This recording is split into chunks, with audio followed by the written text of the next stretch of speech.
ನಮಸ್ಕಾರ ಸ್ನೇಹಿತರೆ. One step beyond limit ಆರ್ಗನೈಸೇಷನ್ನಿಂದ ಇವತ್ತು 40ನೇ ದಿನ. 40ನೇ ದಿನ ಅಂದರೆ ಇನ್ನು ಕೆಲವೇ ದಿನಗಳು ಉಳಿದಿವೆ ಅಂತ ಅರ್ಥ. 66 ದಿನಕ್ಕೆ ಇನ್ನು ಕೆಲವೇ ದಿನಗಳು. ಇವತ್ತಿನ ಚಾಲೆಂಜ್ ಏನಂತ ಕ್ಯೂರಿಯಸ್ ಆಗಿದ್ದೀರಾ? ಹೇಳ್ತೀನಿ.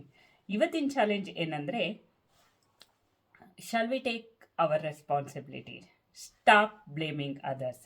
ಇವತ್ತು ಒಂದು ಕ್ಷಣ ನಾವು ಏನೇ ಕೆಲಸ ಆಯಿತು, ಫೇಲ್ಯೂರ್ ಆಯಿತು, ಆಗದೇ ಇರೋದು, ಗ್ಲಾಸ್ ಹೊಡೀತು, ಚಿಕ್ಕದಿರ್ಬೋದು, ಇವತ್ತೇನೇ ಆಗಿರಲಿ, ಅದಕ್ಕೆ ನಾವೇ ರೆಸ್ಪಾನ್ಸಿಬಿಲಿಟಿ ತೊಗೋಬೋದಾ? ಯೂಶ್ವಲಿ ನಮ್ದು ಹೇಗೆ ಮಾಡ್ತೀವಂದರೆ, ಗ್ಲಾಸ್ ಹೊಡೀತು, ನೀನು ಅಲ್ಲಿಟ್ಟಿದ್ದಿ, ಕೊನೆಗಿಟ್ಟಿದ್ದೆ ಅದಕ್ಕೆ ಹೊಡೀತು ಅಂತೀವಿ. ಮುಂದಿನವ್ನು ಸರಿಯಾಗಿ ನಡೆಸಲಿಲ್ಲ, ಅದಕ್ಕೆ ನನ್ನ ಆಕ್ಸಿಡೆಂಟ್ ಆಯಿತು ಅಂತ ಹೇಳ್ತೀವಿ. ಮುಂದಿನವರು ಮತ್ತೆ ಇನ್ನೊಂದು ಶಾಪ್ ತೆಗೆದ್ರು, ಅದಕ್ಕೆ ಬಿಸ್ನೆಸ್ ಸರಿ ಆಗ್ತಾ ಇಲ್ಲ ಅಂತ ಹೇಳ್ತೀವಿ. ಇನ್ಸ್ಟೆಡ್ ಆಫ್ ಬ್ಲೇಮಿಂಗ್ ಅದರ್ಸ್, ನಮ್ಮ ಕರೆಕ್ಷನ್ ಪಾಯಿಂಟ್ ಏನಿದೆ ಅಂತ ನಾವು ತಿಳ್ಕೊಬೋದಾ? ಅದನ್ನು ಸರಿಪಡಿಸ್ಕೊಳ್ಬೋದಾ? Just think about one thing happened in your life.